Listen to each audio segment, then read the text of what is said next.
함께 기도하시겠습니다. 사랑과 은혜가 충만하신 하나님 아버지, 이 시간 주님의 이름을 놓고 예배로서 주님 앞에 나아갑니다. 지금 이 시간 주님 앞에 드려진 예배 시간이 인간을 위한 시간이 되지 않게 하시옵시고, 언제든 신령과 진정으로서 주님의 기쁨이 되는 그러한 올바른 예배가 될 수 있도록 아버지 도우시고 인도하여 주시옵소서. 모든 순서와 함께 하실 주님의 은혜에 감사드리며 예수 그리스도 이름으로 간절히 기도드렸습니다. 아멘. 할렐루야. 우리 첫 시간 찬양으로 주님 앞에 나아가겠습니다. 표대를 향하여라는 찬양인데, 오늘 본문 말씀과 이렇게 일치하는 가사를 갖고 있는 찬양입니다. 사도 바울의 고백과 같이 나의 가장 큰 유익, 나의 가장 고상함은 주님이십니다 라는 그런 고백을 가지고 함께 찬양하며 나아가시겠습니다. 찬양하시겠습니다.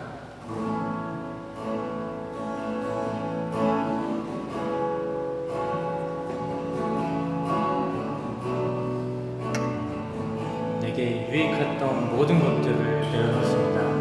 내가 일으켰던 내게 유익하던 것을 다해오 여기네. 구주를 위하여 모두 다 버리네.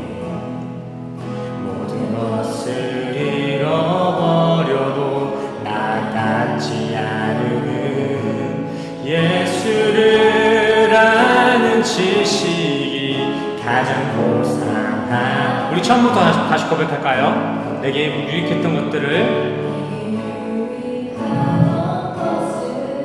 다해로 여기네. 구주를 위하여 모두 다 버린 모든 것을 잃어버려도 나같지 않음은 예수를 아는 지식이 가장 고상하니라.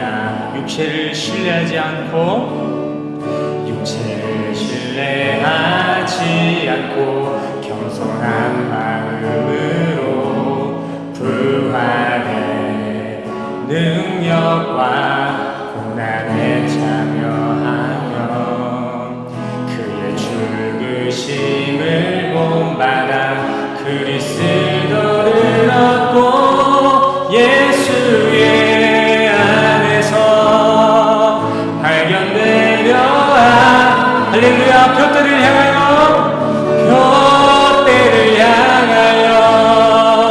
그리스도 예수 안에서 부름의 상을 위하여 달려가노라.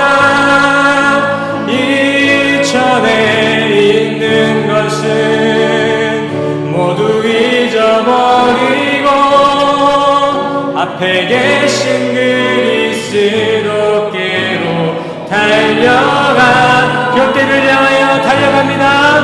표대를 향하여 그리스도 예수 안에서 부름의 상을 위하여 달려가노라. 이전에 있는 것은 모두 잊어버리고 계신 그리스도께로 달려. 우리 가사를 생각하시면서 목소리를 찬양합시다. 표대를 향하여 그리스도 예수 안에서 부름의 상을 위하여 달려가노라. 이전에 있는 것은 모두 잊어버리고 앞에 계신 그리스도께로 달려가노라.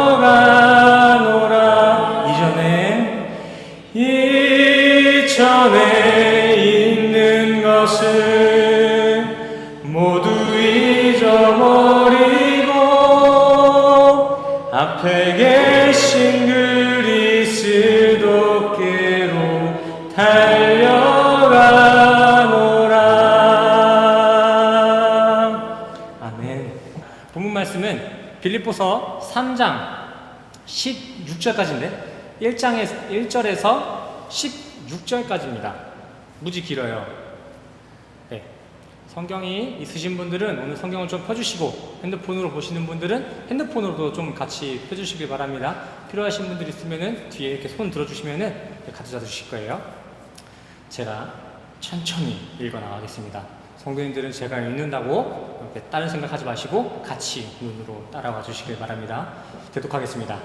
끝으로 나의 형제들아, 주 안에서 기뻐하라. 너희에게 같은 말을 쓰는 것이 내게는 수고로움이 없고 너희에게는 안전하니라. 개들을 삼가고 행악하는 자들을 삼가고 몸을 상해하는 일들을 삼가라. 하나님의 성령으로 봉사하며 그리스도 예수로 자랑하고 육체를 신뢰하지 아니하는 우리가 곧 할례파라. 그러나 나도 육체를 신뢰할 만하며 만일 누구든지 다른 이가 육체를 신뢰할 것이 있는 줄로 생각하면 나는 더욱 그러하리니. 나는 8일 만에 할례를 받고 이스라엘 족속이요 베냐민 지파요 히브리인 중에 히브리인이요 율법으로는 바리새인이요 열심으로는 교회를 박해하고 율법의 의로는 흠이 없는 자라. 그러나 무엇이든지 내게 유익하던 것을 다 그리스도를 위하여 다 해로 여길 뿐더러 또한 모든 것을 해로 여김은 내 주 그리스도 예수를 아는 지식이 가장 고상하기 때문이라. 내가 그를 위하여 모든 것을 잃어버리고 배설물로 여김은 그리스도를 얻고 그 안에서 발견되려 함이니 내가 가진 의는 율법에서 난 것이 아니요 오직 그리스도를 믿음으로 말미암은 것이니 곧 믿음으로 하나님께로부터 난 의라. 내가 그리스도와 그 부활의 권능과 그 고난의 참여함을 알고자 하여 그의 죽으심을 본받아 어떻게 해서든지 죽은 자 가운데에서 부활에 이르려 하노니 내가 이미 얻었다 함도 아니요 온전히 이루었다 함도 아니라 오직 내가 그리스도 예수께 잡힌 바 된 그것을 잡으려고 달려가노라. 형제들아, 나는 아직 내가 잡은 줄로 여기지 아니하고 오직 한 일, 즉 뒤에 있는 것은 잊어버리고 앞에 있는 것을 잡으려고 표대를 향하여 그리스도 예수 안에서 하나님이 위에서 부르신 부름의 상을 위하여 달려가노라. 그러므로 누구든지 우리 온전히 이룬 자들은 이렇게 생각할지니 만일 어떤 일에 너희가 달리 생각하면 하나님이 이것도 너희에게 나타내시리라. 오직 우리가 어디까지 이르렀는지 그대로 행할 것이라. 아멘. 예, 말씀 봉독만으로도 참 커다란 은혜가 오는 것 같습니다. 설교자의 입장에서는 오늘 빌립보서 3장 말씀의 본문을 가지고 설교한다는 게 상당히 부담스럽게 느껴질 만큼 사도 바울과 제 신앙생활의 격차는 너무나 커다랗습니다. 모든 것을 버리고 세상이 자랑한다, 세상이 최고다 이런 것을 모두 다 버리고 주님만을 나의 고상한 것, 최고다 여긴다는 이러한 설교를 할 때에는 저에게도 참 큰 부담이 되기도 합니다. 그리고 너무나 아쉽기도 해요. 세상의 것들을 모두 버려야 되나? 세상의 것은 정말 무가치한 건가? 이런 의구심도 들기도 합니다. 하지만 분명한 사실은 우리가 세상을 내려놓음과 동시에 그 자신의 손해뿐만이 아니라 그와 동시에 우리에게는 하나님이 준비하신 그 선물, 구원이 우리에게 들어올 줄 믿습니다. 이러한 부분을 가지고 함께 설교를 이어가겠습니다. 저희는 요 몇 주간 이렇게 계속해서 성도의 신앙생활 시리즈를 이어왔는데 오늘이 그 성도의 신앙생활의 마지막 시간이 될 것 같습니다.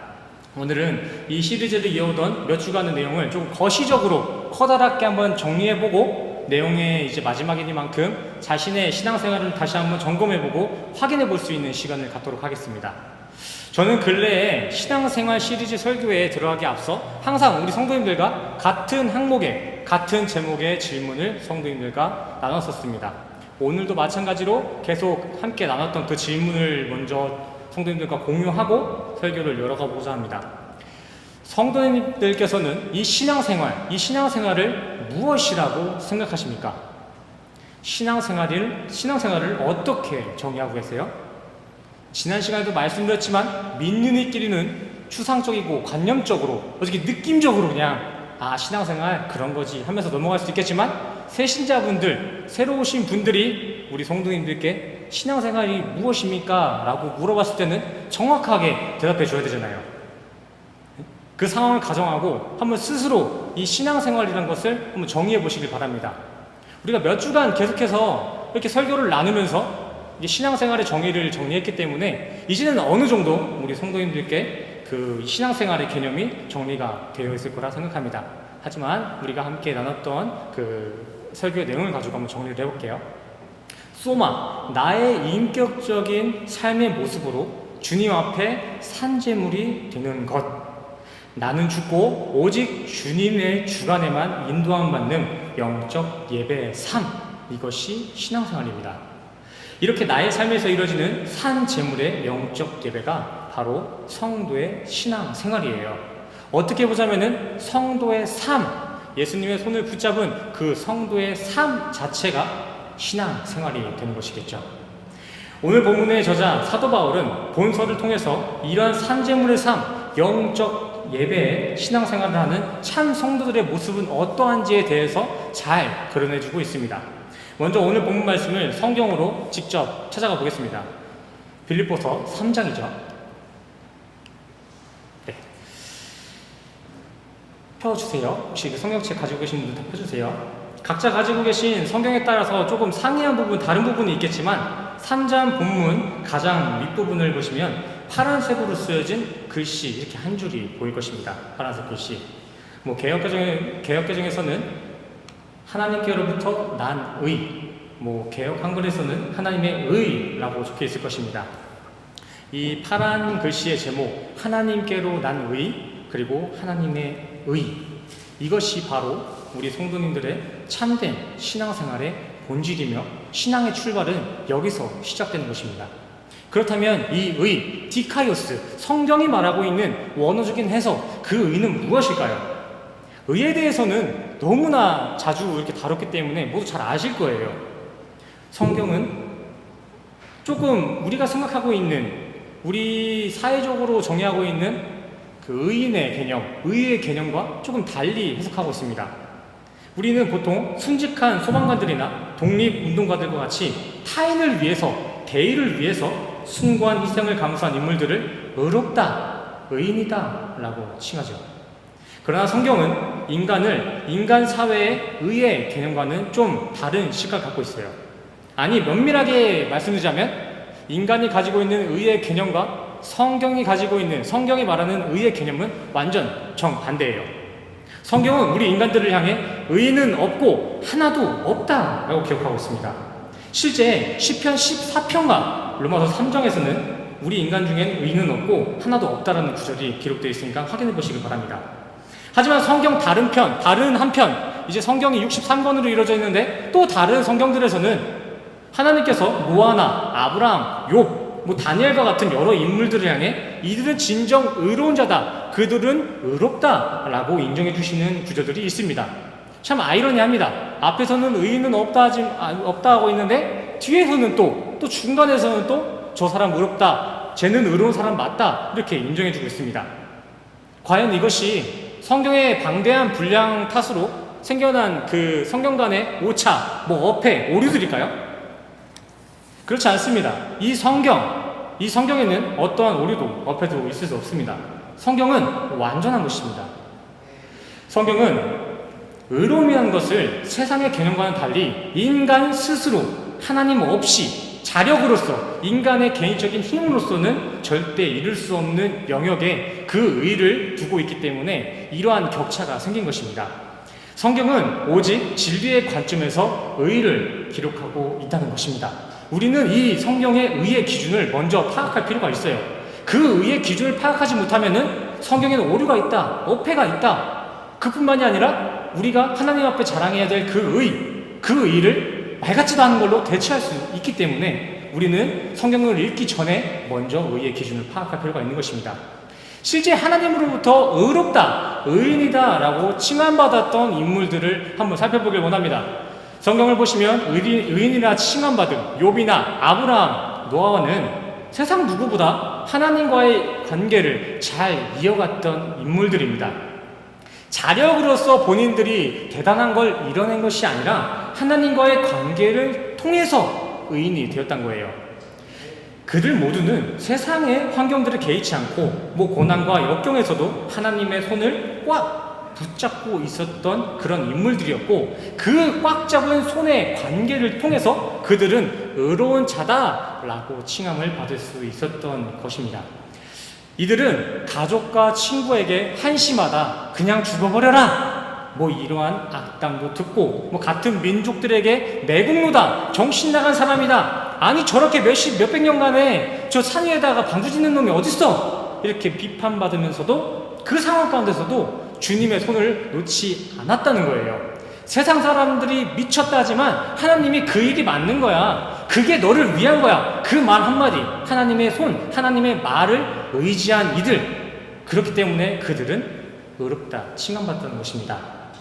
자, 정리해보자면 기독교에서 말하고 있는 이 의는, 이 성경에서 말하고 있는 이 의는 그렇게 인간 스스로 열심을 다해서 이뤄낸 업적이 아니라 하나님과 손잡은 이 관계 맺음을 의라고 하며, 그렇게 하나님과 손잡은 의의 상태를 의로움, 그리고 그러한 의의 관계에 있는 성도를 의인이라고 정의하고 있습니다.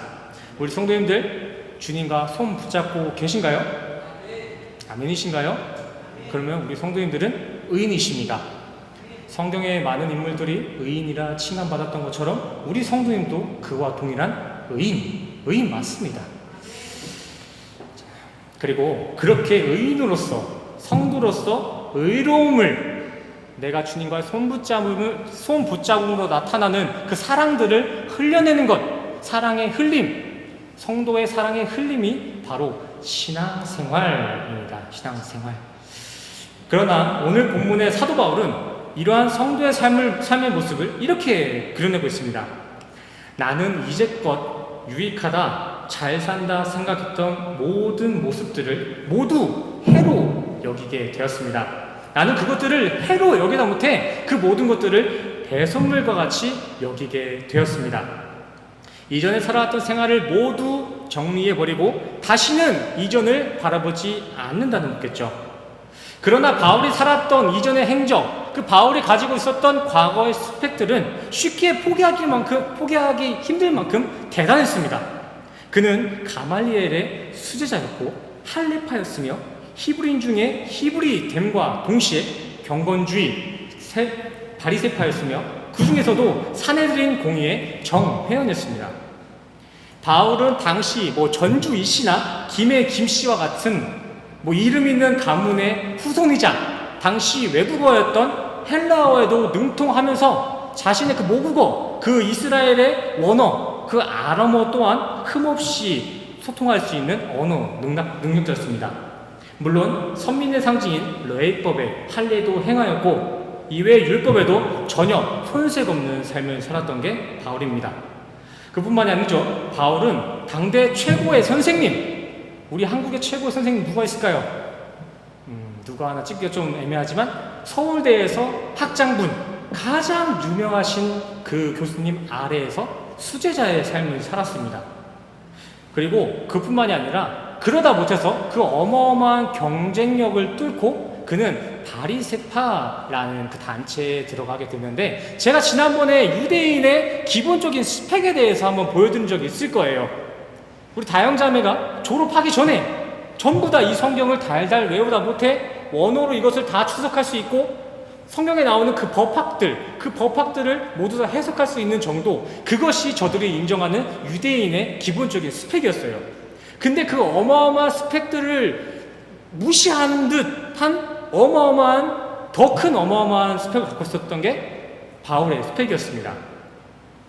그는 바리새파나 어떠한 유명한 사람의 수제자인 게 끝이 아니라 정말로 그 당시 바울이 살고 있었던 그 당시에는 사내들인이라는 정회원 공회가 있었는데 그 안에 정회원으로 있었어요. 지금으로 얘기하자면은 정부의 근간을 흔들 수 있는 법적 기구예요. 그 안에 바울이 회원으로 있을 만큼 어마어마한 지식과 명예를 갖고 있었다는 것입니다. 그냥 간단하게 얘기하자면 삼성과 집안에서 국가고시, 사법고시를 모두 패스한 슈퍼 엘리트? 이 정도로 생각하시면 좋을 것 같습니다. 하지만 성도가 된 사도 바울은 이러한 어마어마한 이력들, 그 어마어마한 스펙들을 모두 이렇게 정리해 주고 있습니다. 그거 다 배설물이더라. 그거 다 똥이더라. 나 이제 그런 거 다 갖다 버렸어. 그거 아무 소용없더라. 최고의 조건에서 엘리트의 삶, 명예롭고 풍요로운 삶을 살 수 있었던 바울은 왜 그 모든 것을 버리고 배설물처럼 여기게 되었을까요? 8절입니다. 바울은 내 주 그리스도 예수를 아는 지식이 가장 고상하다라는 것을 깨달았기 때문이에요. 고상하다. 예수를 아는 지식이 내 인생의 최고의 가치였다는 것을 깨달았다는 거예요. 바울은 왜 그렇게 예수를 아는 지식이 가장 최고의 가치라고 여길 수 있었을까요? 아니, 어떻게 예수를 아는 지식이 세상의 명예롭고 풍요로운 삶보다 더 고상하고 더 가치 있다 여길 수 있었던 것일까요? 그 전에 저는 우리 성도님들께 한번 여쭤보고 싶습니다. 성도님들이 가지고 있는 명예나 직위들, 이때까지 살아온 그 세월들보다 하나님을 아는 지식, 예수를 아는 지식이 정말 고상하신가요? 바울만의 얘기가 돼서는 안 됩니다. 오늘 빌립보서 3장의 말씀은 바울만의 얘기가 돼서는 안 돼요. 똑같이 같은 신앙의 선상을 걷고 있는 우리 신앙인들끼리는 다 똑같은 바울의 고백이 있어야 돼요. 그래야 바울이 받던 삼천층을 우리도 볼 수 있는 거고, 바울이 받았던 그 구원도 우리도 동일하게 받을 수 있는 것입니다. 그냥 바울의 고백이지 어떻게 우리가 이렇게 다가가시면 안 된다는 것입니다. 바울이 예수를 아는 지식이 가장 고상하다, 가장 가치가 있다고 이렇게 여길 수 있었던 것은 요한복음 17장 3절 영생은 곧 유일하신 참 하나님과 그가 보내신 자 예수 그리스도를 아는 것이니이다. 바울은 하나님의 계시로 삼천층의 천국을 다녀온 뒤 영생의 분명함을 알았습니다. 그 천국의 분명함을 보고 왔다고요.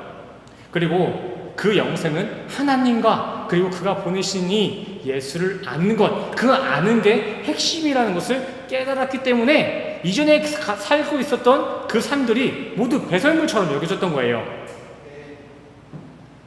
한마디로 전보다, 내가 이전에 살았던 삶보다 내가 맞이할 수 있는 그 천국의 삶이 더 가치가 있으니까. 아멘이십니까? 물론 바울이 누리던 그 부유한 환경과 화려한 이력들처럼 우리에게 주어지시는 풍부한 자원들, 삶의 풍요나 명예들이 전혀 가치가 없다, 모두 버리세요, 이렇게 얘기하는 것 아닙니다. 가끔 이단들 보면은 이 구절 가지고 자신의 종교로 포교를 하는데 꼭 이 구절을 쓰고서는 세상 것들을 모두 버리세요, 근데 이 강대상 앞에 버리세요, 이런 식으로 하더라고요. 우리가 버려야 될 거 강대상 앞에 버리는 거 아닙니다. 우리 인생 가운데 버리고 채워내는 게 그게 핵심이지, 어떤 곳에 우리가 버린다고 그게 신앙이 되는 게 아니에요. 아무 때나 그냥 버리고서는 그걸 신앙으로 여기시면 큰일 납니다. 우리가 이 육체를 입고 살아가는 동안에는 정말 그 풍요나 명예가 삶의 편의를 줍니다. 유택하게 하잖아요. 맛있는 거 먹을 수 있고, 그리고 이 더운 나라에서 이렇게 시원하게, 이렇게 편안하게 의자에 앉아서 예배를 드릴 수 있다는 것, 얼마나 감사하고 좋은 걸까요?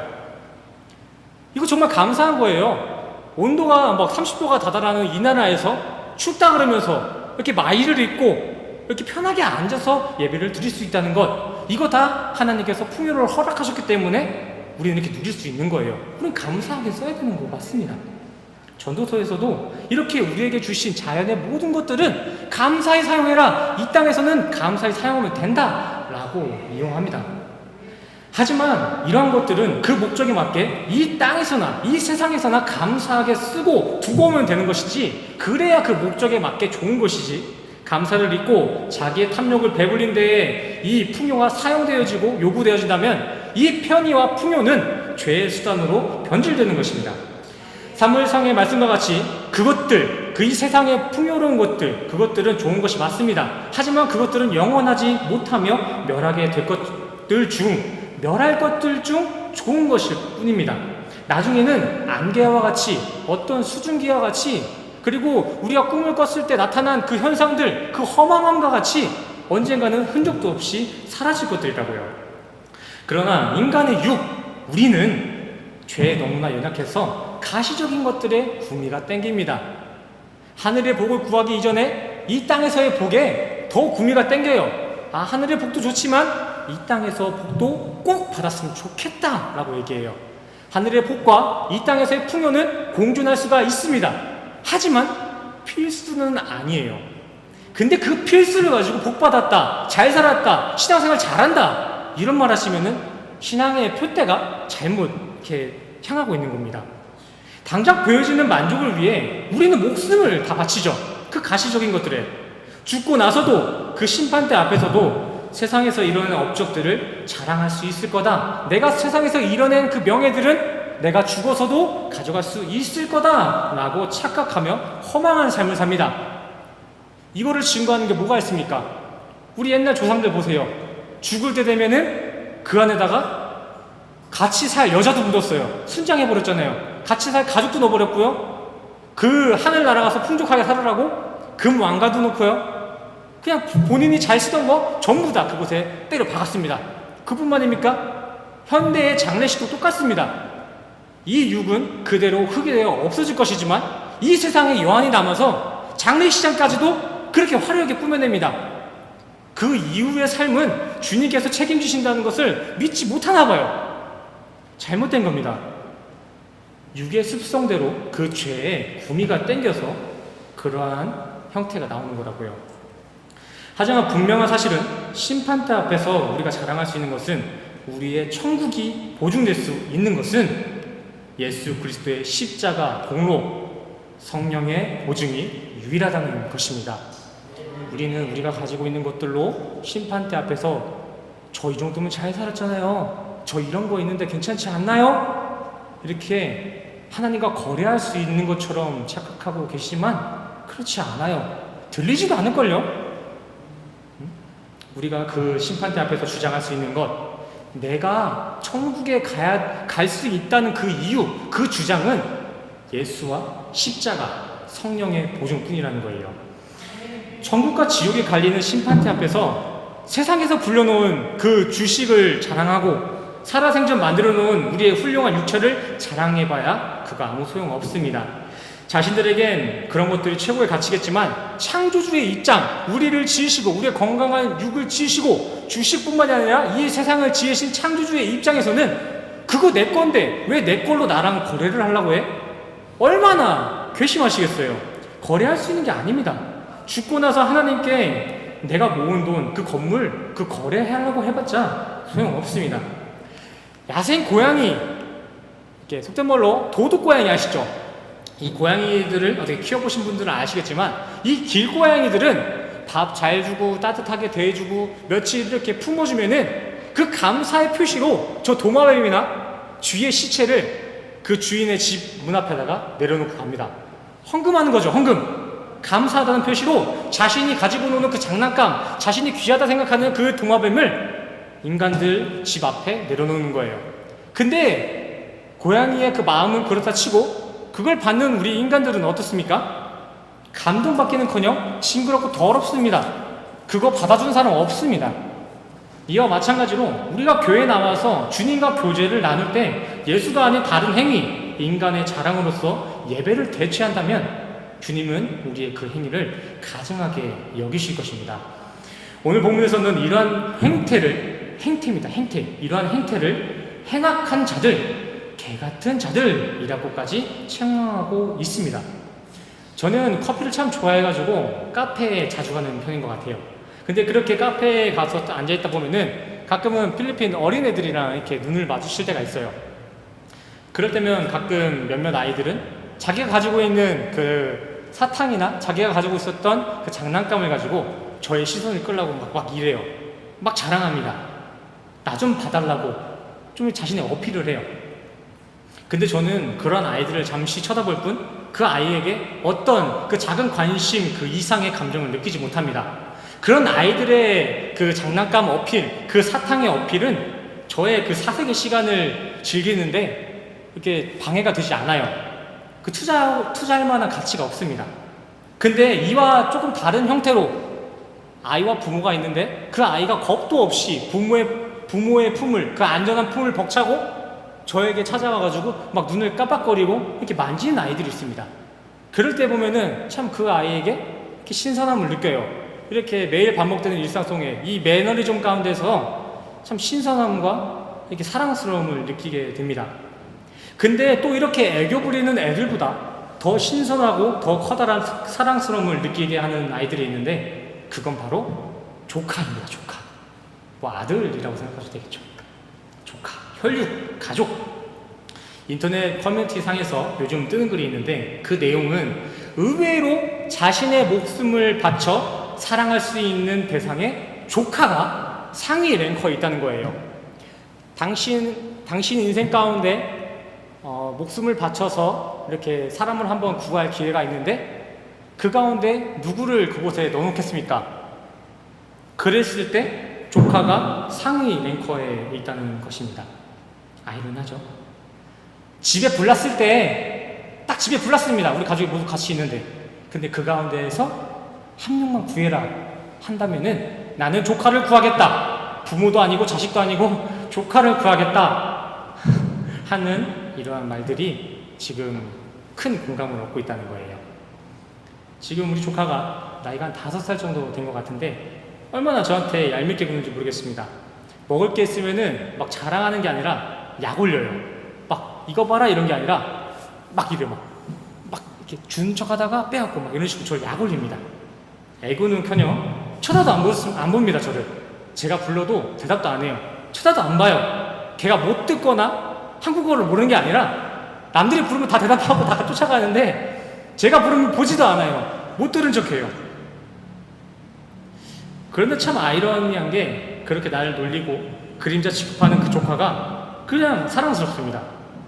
걔가 뭐 애교를 부리고 걔가 와서 저를 이렇게 만지지 않아도 걔가 나를 그림자처럼 취급해도 저는 그 아이에게 사랑스러움을 느껴요.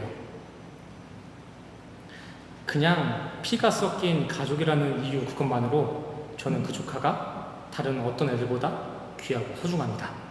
물론 이러한 것들, 이 혈육의 땡김을 유사과학이다라고 하면서 이렇게 비우는 사람도 있을 것입니다. 하지만 어쨌든 저를 비롯해서 대부분의 많은 인터넷 유저들이 지금 이 혈육의 땡김, 조카 사랑에 공감을 하고 있다는 거예요. 그런데 이러한 혈육의 땡김, 피의 땡김은 우리 인간 세상의 인간들만의 유대관계가 아닙니다. 신이신 하나님과 우리 인간들, 이 둘 관계에서도 혈육의 땡김은 동일하게 적용되어집니다. 창조주이신 하나님께서는 우리가 자랑하는 하찮은 명예나 부요함에 관심도 없으십니다. 하지만 우리가 세상의 두려움을 이겨내고 주님 앞에 나아가 주님의 손을 붙잡을 때면 주님은 어린아이의 애교를 바라보시는 것처럼 우리의 삶을 이렇게 기쁘게 받아주실 거예요. 우리는 우리 자신의 이전 자랑들, 세상 것들을 모두 버려버리고 주님의 십자가를 품어서 그와의 연합, 그와의 혈육이 된다면은 우리는 그 무엇보다, 그 누구보다 주님의 기쁨이 될 줄 믿습니다. 내 삶이 현재 시궁창같이 형편이 없다 할지라도 그저 십자가의 공로를 따라 예수님과의 연합을 이루신다면 우리는 다른 이들이 하는 여러 가지 애교나 그 행위들, 그 노력과 수고도 없이 하나님의 아들, 하나님의 혈육이 되었다는 사실만으로도 어떤 누구보다 하나님의 큰 사랑과 존귀함을 받게 될 거란 것입니다. 우리가 세상을 살아가면서 때로는 하나님이 바라시는, 성경이 요구하는 그러한 착한 삶을 완벽하게 살지 못할 때가 있습니다. 더하여 죄의 실수를 범할 때도 있겠지만 하나님은 내가 그와 혈육이 되었다는 사실 하나만 보시고 그저 우리를 이뻐서 어쩔 줄 몰라 한다는 거예요. 로마서 8장 28절 보시겠습니다. 우리가 알거니와 하나님을 사랑하는 자, 곧 그의 뜻대로 부르심을 입은 자들에게는 모든 것이 합력하여 선을 이루니라. 아멘. 그냥 막 살아도 하나님이 잘 키워주실 거다 이런 얘기 아닙니다.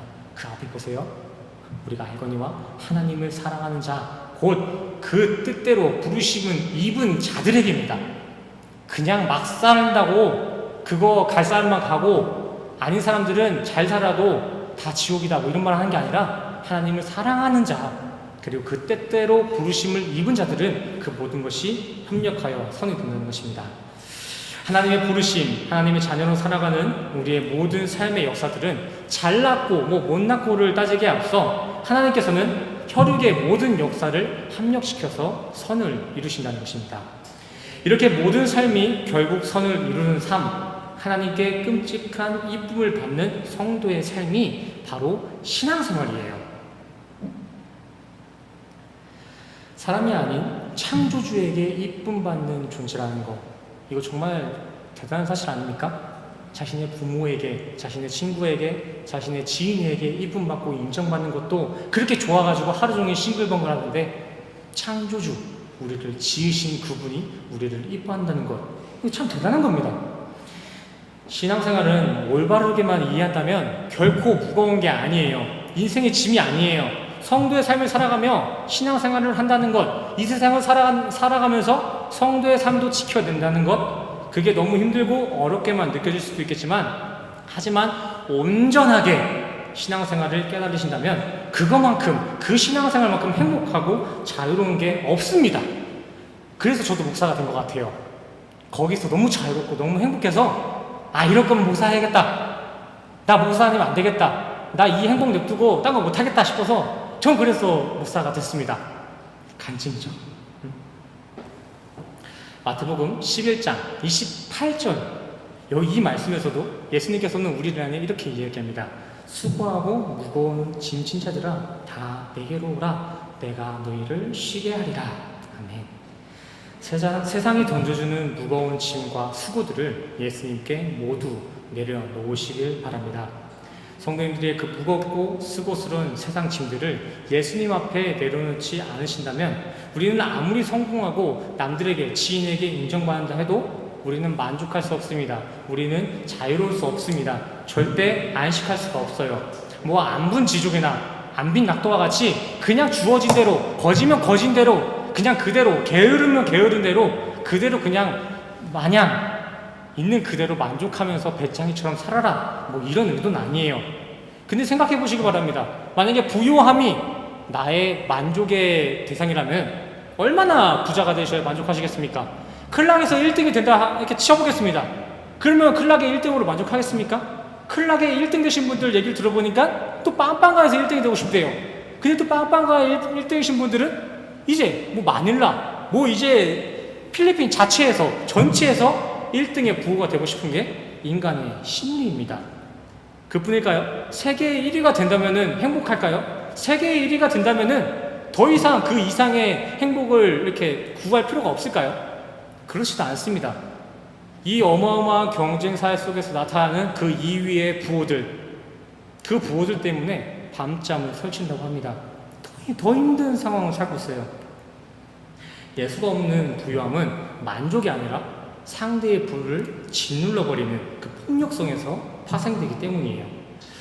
그래서 성경은 디모데전서 6장 10절 말씀을 통해서 돈을 사랑함이 일만하게 뿌리다 라고 이야기하고 있는 것입니다. 자, 결론은 이렇습니다. 우리가 그토록 사랑하는 경쟁 구조 속에서의 부에는 안식이 있을 수 없을 뿐더러 또한 만족 또한 있을 수 없습니다. 그리고 심판대 앞에서도 그러한 폭력의 부, 주님이 주시는 자기 만족의 부가 아니라 그 폭력의 부는 아무런 도움이 되지 않습니다. 주님은 그러한 폭력성의 부, 안식 없는 풍요를 원치 않으세요.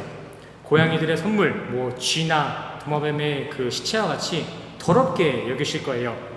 오늘 말씀을 근거하여서 우리 성도님들이 신앙 가운데서 지켜야 될 한 가지를 꼽자면은 바로 이것입니다.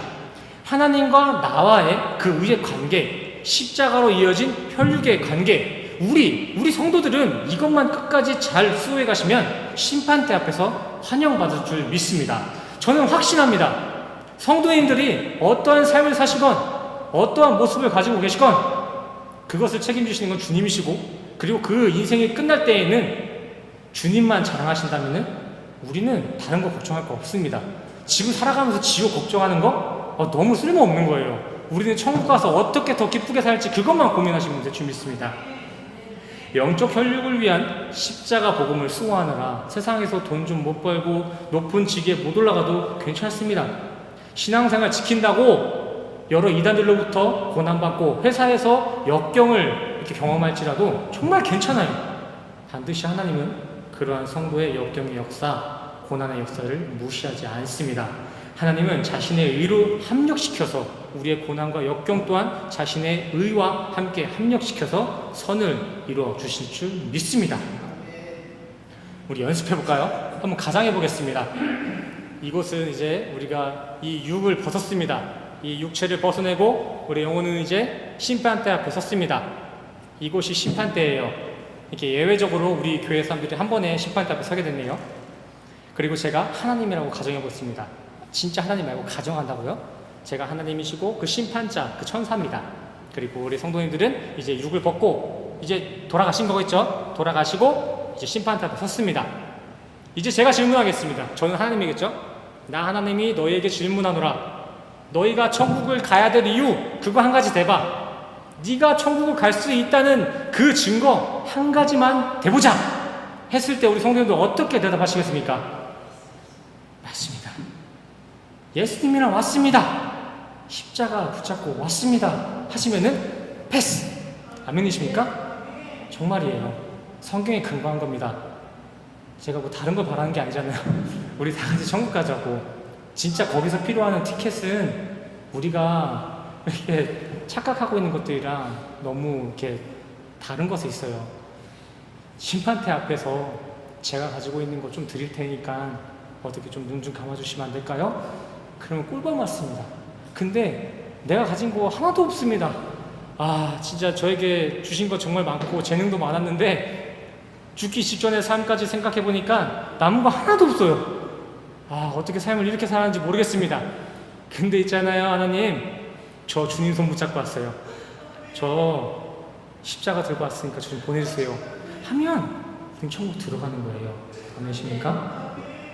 정말 이런 최후의 심판을 믿는 성도가 맞다면, 그 천국과 지옥을 믿는 성도가 맞다면 우리가 가지고 있는 뭐 주식이나 연봉에 깎일 때 막 가슴이 철렁하는 것이 아니라 내가 세상에 미쳐가지고 주님으로부터 지금 멀어지고 있었구나라는 걸 느꼈을 때 그때 진짜 가슴이 철렁해야 됩니다. 진짜 내가 미쳐가지고 그냥 교회보다 내 밥벌이를 고민했구나. 진짜 내 영혼이 예수님과 멀어지지도 모르고 평안하다. 나 천국 갈 거다. 이렇게 막 평안하게 살았구나. 그런 삶을 보고 깨달으면서 진짜 큰일 날 뻔했다. 하마터면은 세상 때문에 나 지옥 갈 뻔했다 하면서 진짜 가슴을 졸여야 되는 것, 그것이 성도의 모습입니다. 말씀으로 위로받고 기도로 다시 신앙생활에 일어서시길 바랍니다. 사도 바울은 이러한 하나님의 의의 관계와 참된 신앙생활의 결과에 직접 눈으로 보고 깨달았기 때문에 이전에 내가 자랑했던 그 슈퍼 엘리트의 삶, 명문 가문의 부의 삶이 배설물처럼 가치없이 느껴졌던 것입니다. 영혼에 필요한 것, 심판 앞에 증거되어야 되는 것은 그거 아무 소용이 없다는 걸 알고 나서 그 모든 것들은 배설물에 들었던 거예요. 세상의 세속적인 가치들은 우리가 육을 입고 있는 이 상황에서는 정말 유익하게 느껴집니다. 이것만 한 게 없다. 이게 천국이지. 이런 말 하면서 이대로라면 죽어도 여한이 없다라는 말도 이렇게 가볍게 할 만큼 매혹적인 게 세상의 부여입니다. 하지만 우리는 평생 이 육을 입고 우리가 가지고 있는 세상을 입고 이 세상을 살아갈 수 있는 게 아닙니다. 우리 모두는 죽습니다. 그리고 그렇게 죽어서는 이 삶의 모든 이력들, 스펙들을 모두 내려놓고 가야 돼요. 그걸 가지고 갈 수가 없다고요. 우리는 한 살 한 살 인생을 이렇게 살아가는 것도 맞습니다. 하지만 역으로 우리는 1년, 2년 이렇게 우리에게 주어진, 우리에게 미리 정해진 그 수명을 한 해 한 해 깎아먹으면서 점점 죽어가는 세월을 살아가고 있음을 우리는 기억할 필요가 있습니다. 모두 우리는 살아가고 있지만 우리 모두는 죽어가고 있다라는 표현이 맞겠습니다. 그리고 우리는 정해진 때가 되면 모두가 동일한 죽음과 심판을 받게 되죠. 정말 죽지 않고 이 땅에서 천년 만년 살 수 있다면 세상의 세속적인 것들, 그 세속적인 가치에 정말 그것이 가장 고상하다고 여기셔도 무관합니다. 제가 여기 앞에서 이렇게 소리를 칠 필요가 없어요. 이 세상에서 천년 만년 살 수 있다면. 하지만 우리는 모두 죽습니다. 모두가 죽어요. 모두가 죽어서 심판을 받죠. 근데 그 심판대 앞에서는 우리가 가치 있다고 여기던 그 돈, 그 집, 그 차, 그 주식 전부 다 소용없습니다. 그래도 있는 게 없는 것보다는 좀 낫지 않을까요? 라고 물어볼 수 있겠지만 저는 단호합니다. 아닙니다. 심판대 앞에는 세상 것들이 아주 조금도, 아주 띠끌만큼도 의로움이라 정의되지 않습니다. 만약 아주 조금이라도, 정말 쥐콩만큼이라도 세상이 자랑하는 그 고지론의 이력들이 영생의 심판에 긍정적으로 반영이 된다면은 성도님들은 여기 계시면 안 되겠죠? 여기서 설교를 들을 게 아니라 열심히 이전보다 100배, 1000배 주일도 쉬지 말고 잠도 주무시지 말고 열심히 일해서 그 이력 들고 천국 앞에서 증거하시면 됩니다. 하지만 성경이 말하는 심판의 진리는 그렇지 않습니다. 오늘 본문 빌립보서 3장 9절, 심판을 피할 그 의는 율법으로 난 것이 아닙니다. 오직 그리스도의 믿음으로 나는 것입니다. 십자가상에서 예수님께서 고백하셨던 테텔레스타이, 다 이루었다. 구원은 주님께서 완벽하게 완성하셨어요. 계시록 21장 27절, 우리의 영생의 그 생사가 기록되어질 그 생명책, 우리가 죽으면 생명책에 기록된다 이런 말들 하잖아요. 그 생명책, 세상의 자랑이나 세상의 가증한 것들에 의해서 기록되어진 것이 아니라 어린 양의 생명책, 그 예수 그리스도의 그 구원의 역사에 우리가 동참되어야만이 심판대 앞에 놓여진 이 생명책 가운데, 그 천국의 생명책 가운데 우리 이름이 기록될 수 있다는 것입니다. 빌립보서 4장 3절 말씀과 같이 그 예수 십자가 복음에 힘쓰는 이들만이 천국에 갈 수 있다고요. 이렇게 오직 예수의 은혜로 주어지는 것이 구원이고 신앙생활인데, 요즘 참 많은 종교인들이 자꾸 자신이 뭘 해야지만이, 교회가 뭔 공로를 세워야만이 천국에 갈 수 있다는 것 마냥 신앙생활을 자기 마음대로 해석하는 경우가 많습니다. 오늘 본문의 사도 바울은 바로 그러한 허망한 해석을 두고 행악한 자들, 몸을 상해하는 일들, 개같은 자들이라고 책망한 것입니다. 아니 정말 그러한 인간의 행위나 교회의 수고와 공로들을 가지고 천국에 갈 수 있다면 얼마나 좋을까요?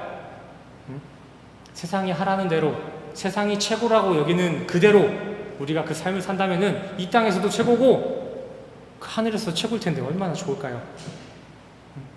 근데 그렇다면 그 행위와 수고는 얼마나 되어야 천국 기존에 만족될까요? 정말 교회의 공로와 우리의 행위가 그 심판의 기준이 되는 게 맞다면은 얼마나 열심히 해야지, 얼마나 열심히 공로를 쌓아야지 우리가 천국에 들어갈 수 있냐고요. 헌금은 얼마까지 드려야 우리가 천국에 갈 수 있고, 헌신 봉사는 몇 시간을 채워놔야 천국에 갈 수 있을까요?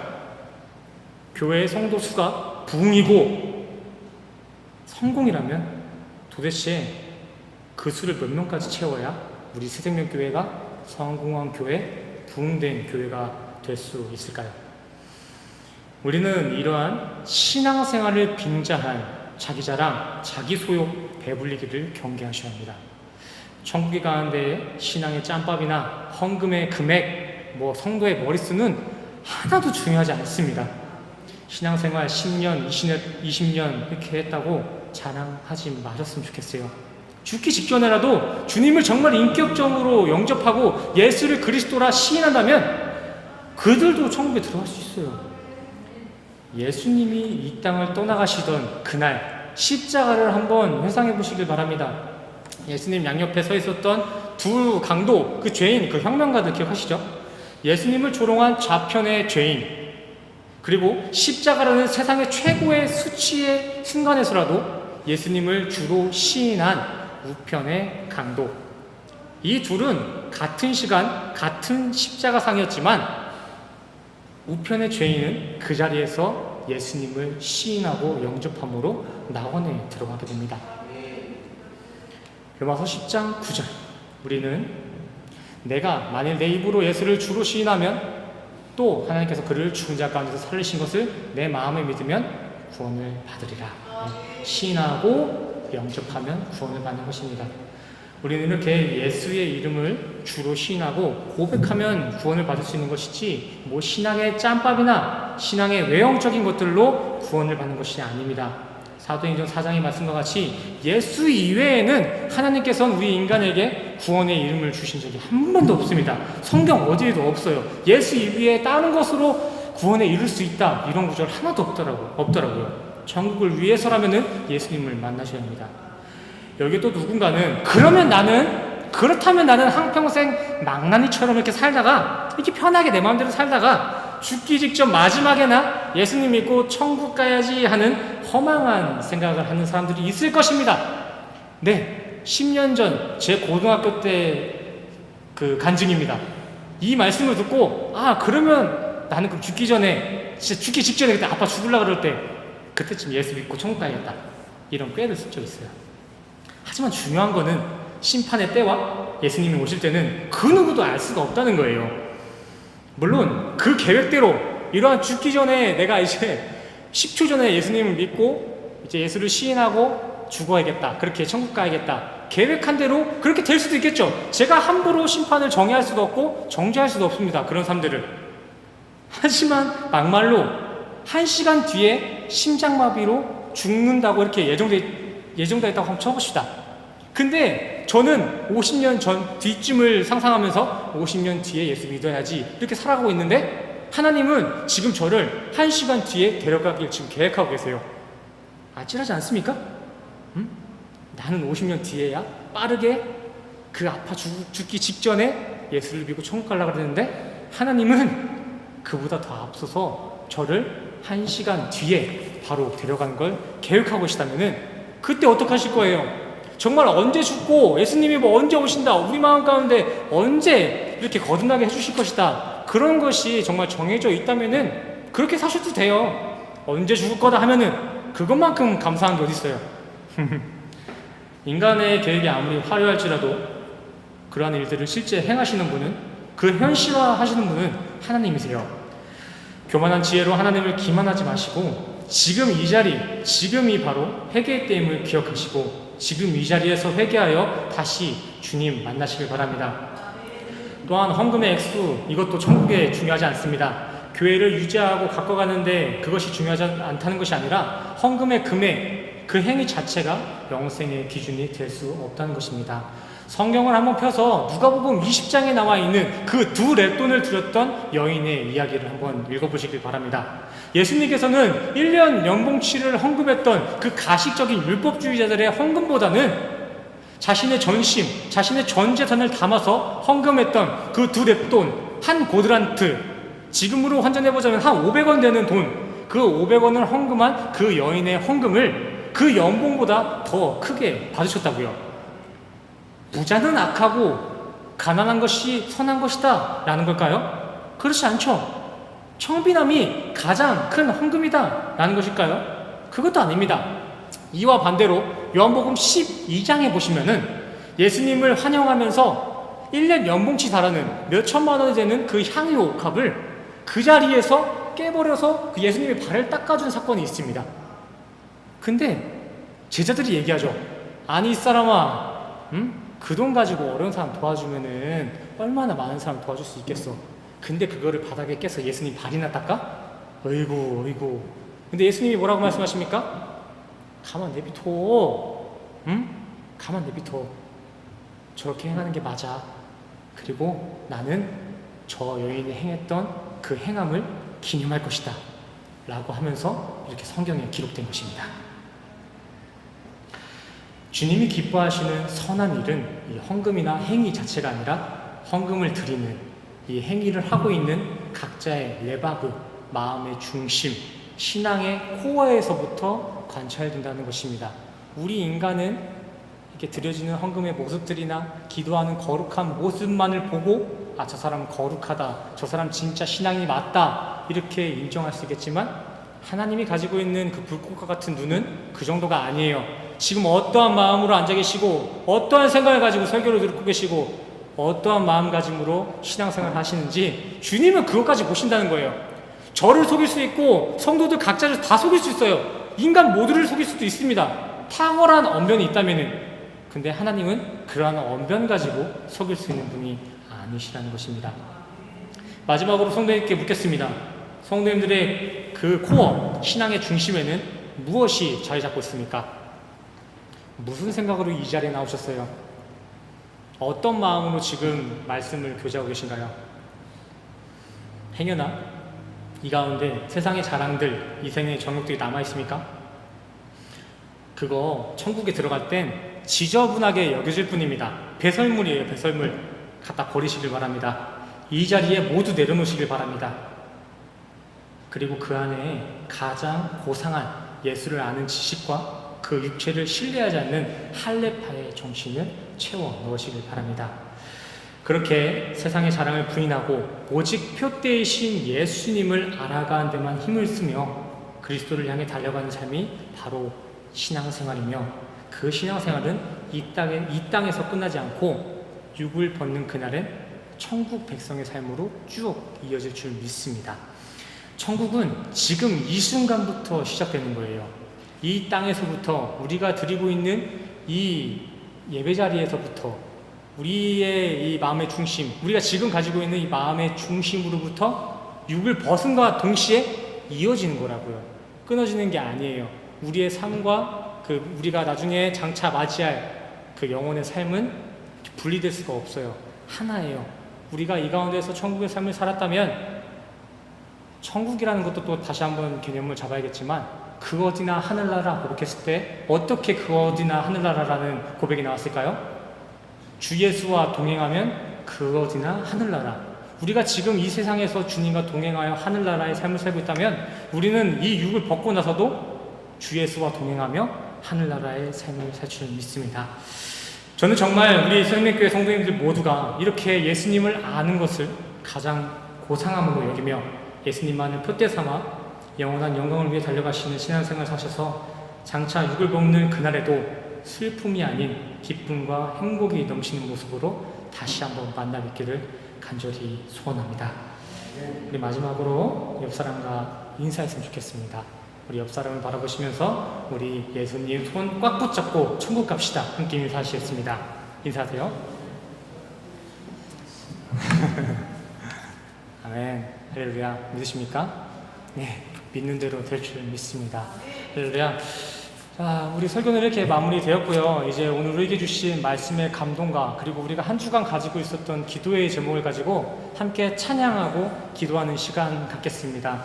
오늘 기도하시기 전에 함께 드려줄 찬양은 표대를 향하여 라는 찬양으로, 우리가 이렇게 경배와 찬양 시간 때 첫 번째 찬양으로 했던 그 찬양입니다. 오늘 우리가 이렇게 함께 나눴던 교제의 내용을 생각하시고 말씀을 묵상하시면서 가사를 같이 이렇게 내 마음에 담아내시면서 함께 찬양하시면 좋겠습니다. 표대를 향하여 함께 찬양하시겠습니다.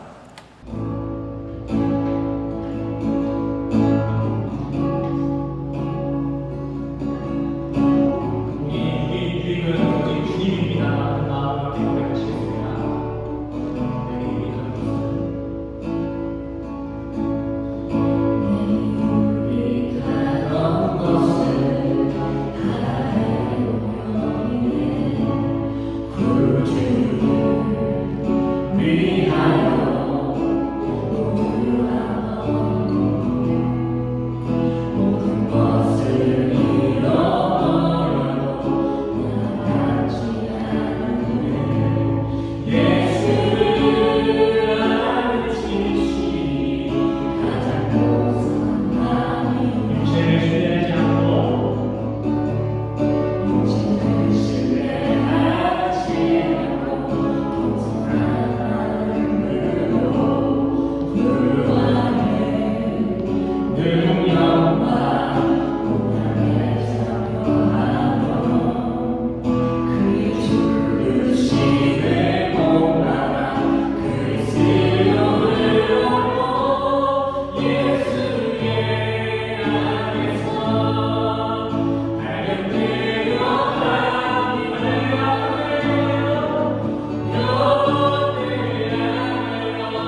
우리의 구원의 피난처 되시는 주님, 우리는 여전히 부족하지만 완전하신 주님을 의지하여 주님 손 붙잡고 천국에 들어가길 원합니다.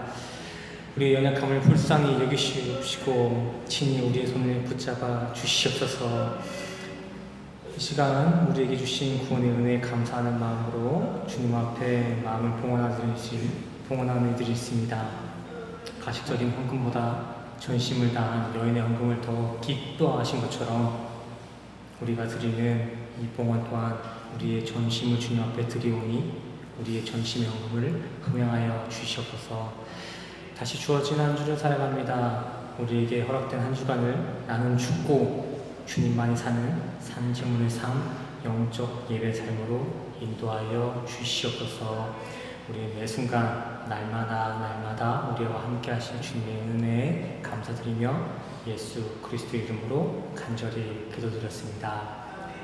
아멘. 할렐루야. 우리 함께 축복 기도하는 시간 갖겠습니다. 축복하시겠습니다. 지금은 우리 주 예수 그리스도의 은혜와 주님께서 십자가에서 완성하신 주님의 사랑과 그 율법이 지금 이 자리에 모이신 모든 성도님들의 머리머리 위에 지금으로부터 영원까지 함께 하시기를 간절히 축원합니다. 아멘. 주님 함께 해주셔서 우리 성도님들과 우리 삶입니다.